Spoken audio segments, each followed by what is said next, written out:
Hi ಎಲ್ಲರಿಗೂ ನಮಸ್ಕಾರ. ಇವತ್ತು ನಾನು ಆಲೂ ಮಸಾಲ ಫ್ರೈ ಮಾಡುವ ವಿಧಾನವನ್ನು ತಿಳಿಸಿ ಕೊಡುತ್ತೇನೆ. ಇದಕ್ಕೆ ಬೇಕಾದ ಸಾಮಗ್ರಿಗಳು: ಆಲೂಗಡ್ಡೆ, ಇದನ್ನು ಚೆನ್ನಾಗಿ ತೊಳೆದು ಒಂದು ವಿಸಿಲನ್ನು ಒರೆಸಿಕೊಳ್ಳಿ. ನಂತರ ರುಚಿಗೆ ತಕ್ಕಷ್ಟು ಉಪ್ಪು, ಅರಿಶಿನ ಪುಡಿ, ರೆಡ್ ಚಿಲ್ಲಿ ಪೌಡರ್, ಹಸಿಮೆಣಸಿನಕಾಯಿ, ಈರುಳ್ಳಿ, ಧನಿಯಾ ಪುಡಿ, ಉದ್ದಿನಬೇಳೆ, ಕಡಲೆಬೇಳೆ, 7 ರಿಂದ 8 ಮೆಣಸು, 4 ರಿಂದ 5 ಲವಂಗ, 2 ಚಕ್ಕೆ, ಕರಿಬೇವಿನ ಸೊಪ್ಪು, ಬೆಳ್ಳುಳ್ಳಿ ಮತ್ತು ಶುಂಠಿ ಪೇಸ್ಟ್. ಹಾಗಾದರೆ ಇವಾಗ ಮಾಡುವ ವಿಧಾನವನ್ನು ನೋಡೋಣ. ಮೊದಲಿಗೆ ಒಂದು ತವಾವನ್ನು ತೆಗೆದುಕೊಂಡು ಅದಕ್ಕೆ ಕಡಲೆಬೇಳೆ, ಉದ್ದಿನಬೇಳೆ, ಮೆಣಸು, ಲವಂಗ, ಚಕ್ಕೆ, ಜೀರಿಗೆ ಇವೆಲ್ಲವನ್ನು ಸ್ವಲ್ಪ ಫ್ರೈ ಮಾಡಿಕೊಳ್ಳಿ.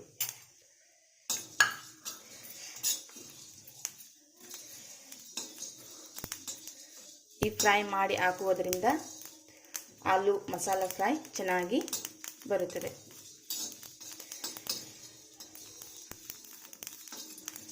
ಸ್ವಲ್ಪ ಗೋಲ್ಡನ್ ಫ್ರೈ ಆಗಲಿ ಸಾಕು. ಇವಾಗ ಫ್ರೈ ಆಗಿದೆ. ಇದನ್ನು ಒಂದು ಪ್ಲೇಟಿಗೆ ತೆಗೆದುಕೊಳ್ಳಿ. ಹುರಿದುಕೊಂಡಿರುವ ಕಡಲೆಬೇಳೆ, ಉದ್ದಿನಬೇಳೆ ಇವೆಲ್ಲವನ್ನು ಮಿಕ್ಸಿ ಮಾಡಿಕೊಳ್ಳಿ. ಇವಾಗ ಒಂದು ಪಾತ್ರೆಯನ್ನು ತೆಗೆದುಕೊಂಡು ಅದಕ್ಕೆ ಎಣ್ಣೆಯನ್ನು ಹಾಕಿಕೊಳ್ಳಿ.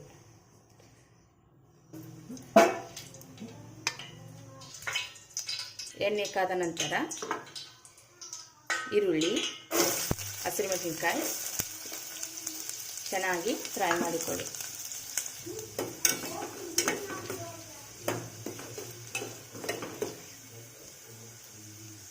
ಇವಾಗ ಈರುಳ್ಳಿ ಚೆನ್ನಾಗಿ ಫ್ರೈ ಆಗಿದೆ. ಇದಕ್ಕೆ ಬೆಳ್ಳುಳ್ಳಿ ಮತ್ತು ಶುಂಠಿ ಪೇಸ್ಟನ್ನು ಹಾಕಿಕೊಳ್ಳಿ.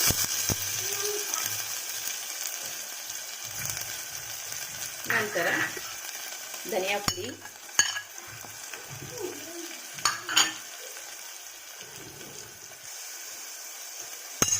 ಅರಿಶಿನ ಪುಡಿ,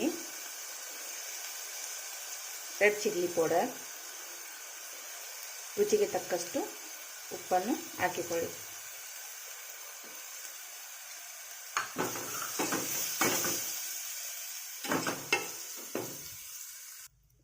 ಇವಾಗ ಸ್ವಲ್ಪ ಕರಿಬೇವಿನ ಸೊಪ್ಪನ್ನು ಹಾಕಿಕೊಳ್ಳಿ. ಮಸಾಲ ಚೆನ್ನಾಗಿ ಫ್ರೈ ಆದ ನಂತರ ಆಲೂವನ್ನು ಹಾಕಿಕೊಳ್ಳಿ.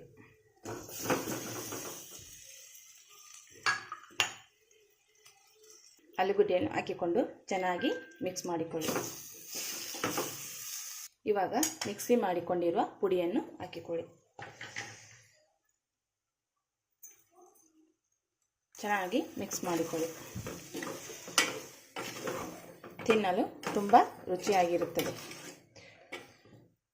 ಇದನ್ನು ರೈಸ್ ಸಾಂಬಾರ್ ಜೊತೆಗೆ, ಚಪಾತಿ ಜೊತೆಗೆ, ರೊಟ್ಟಿಯ ಜೊತೆಗೆ ತಿನ್ನಲು ತುಂಬ ಚೆನ್ನಾಗಿರುತ್ತದೆ.